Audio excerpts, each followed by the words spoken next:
Hello, and welcome to the 2014 AOK elections. Today, the people will hear what our candidates have to say before one of them is elected as president.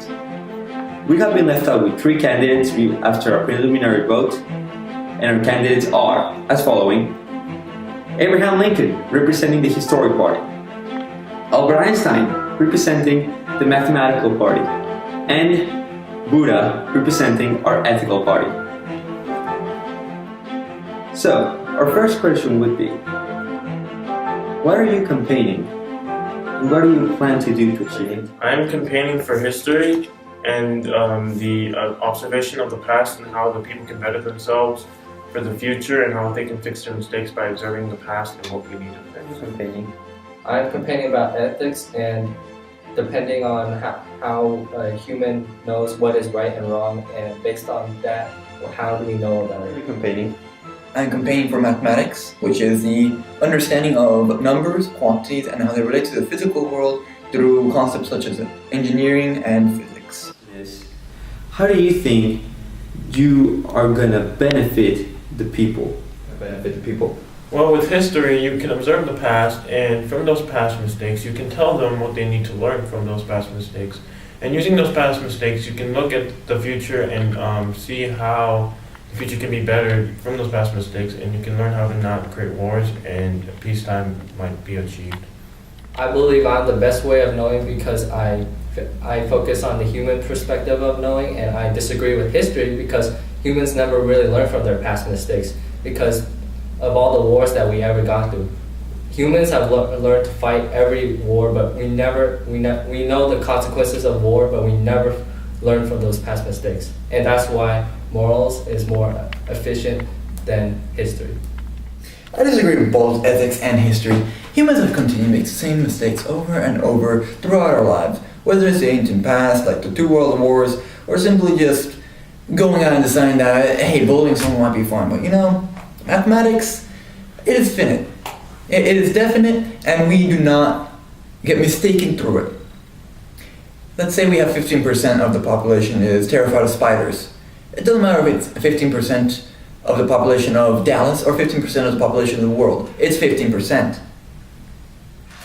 I disagree with math on that because during World War II, Hitler killed 6 million Jews. Statistically, that was good for the German people, but morally, it was wrong. In history, if you focus on just one sample size of a certain event, such as the Holocaust, you are being biased because in history you have to look at the whole world and every single genocide and everything beyond just the Holocaust.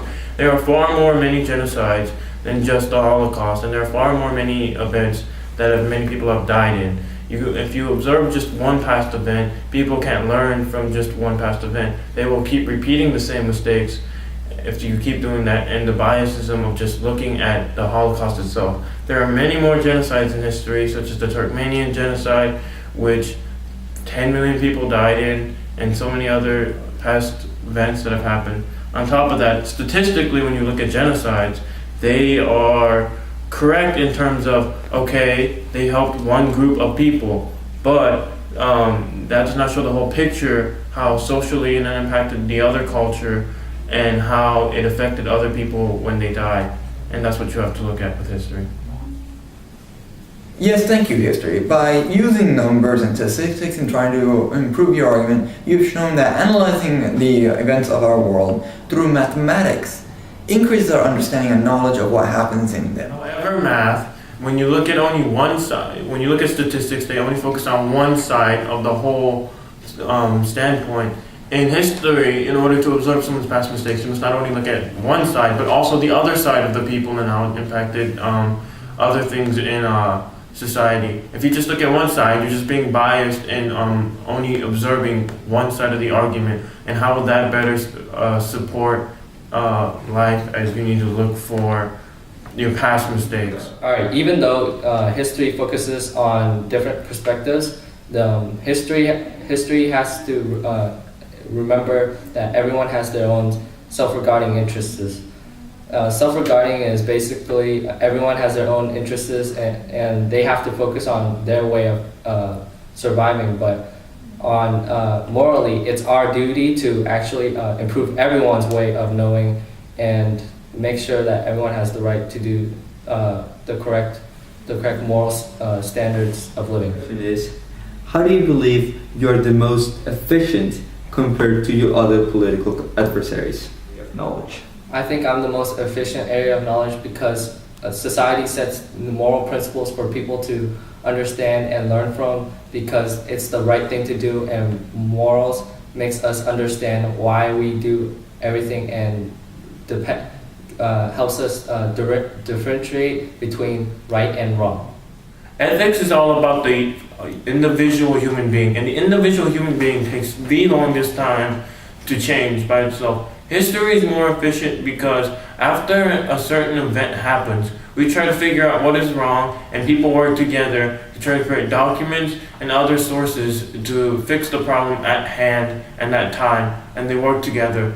And such as after World War II, we looked at peace treaties and ways to solve the problems of World War II and try to fix it. Everything that humans have done in history, all the efficiency that they can claim has been done through numbers. Numbers are the most efficient source of knowledge that we know. 2 plus 2 is 4, 2 times 2 is 4. These cannot be argued, and unless extraneous situations are placed upon it, such as increased mathematical procedures, that equation will always hold true. This means that everything that humans have done, that as efficiently as they have been able to, has been done through the use of numbers. Numbers are the most efficient source of knowledge in this world. So some polls are in, and they show that history has lost the election, and we are tied between both ethics and math. What?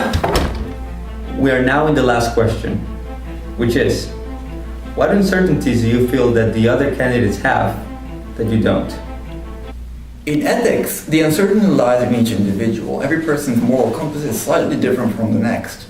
You cannot determine a population's moral standing based upon those of a single group or of a sample, not even from one individual. However, in mathematics, if you have, say, a 5% increase in temperature, depending on what you use to measure that rise, would be what your uncertainty is. It's not so much based upon every single experiment you do, but rather on the circumstances that surround it.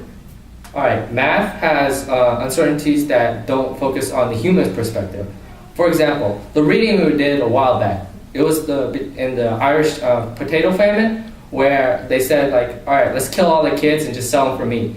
We know that is morally wrong. So if you agree with him, basically it would mean what that guy would actually do to kill all the children in the Irish potato famine would be right. So if you really want to agree with a murdering person like math, then you are wrong. Yes, killing babies is bad, but let's say that we have a sample size of 500 babies to 1,000 people that could eat them. Which is worse, killing 5,000 people to feed, killing 500 babies to feed 1,000 people, or letting 500 babies die of starvation along with 1,000 adults dying from starvation themselves.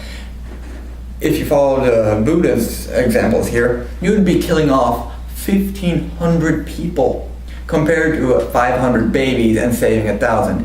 That is 2/3 of your population surviving by killing off 1/3 of them. Okay, sure, you can agree with math, but ethically, it's wrong to kill those babies. Let's say you kill 500 unborn babies to feed 3,000 children, right? But what happened if those people were bad? They grew up to being bad killers. Wrong. They're wrong. But if you kill the unborn people, that would make you a murderer. So that would be unethical and wrong. Sure, having saved a couple murderers mixed in with a larger batch of people may not be as great. However, getting those children out of the way to feed the greater good is much more profitable. Also, mathematics is not only concerned with the human life. The population of manatees in Florida, the migration of birds towards the equator every winter, how much Mount Everest grows in a year. All these things We know through mathematics. We concern the natural world through math. We can know more, we can learn more, we can see more through mathematics. Numbers, they do not lie. We can learn more. We can see how much we are affecting the earth, how much our carbon emissions are affecting global warming. Is it truly caused by humans? All this and more through math.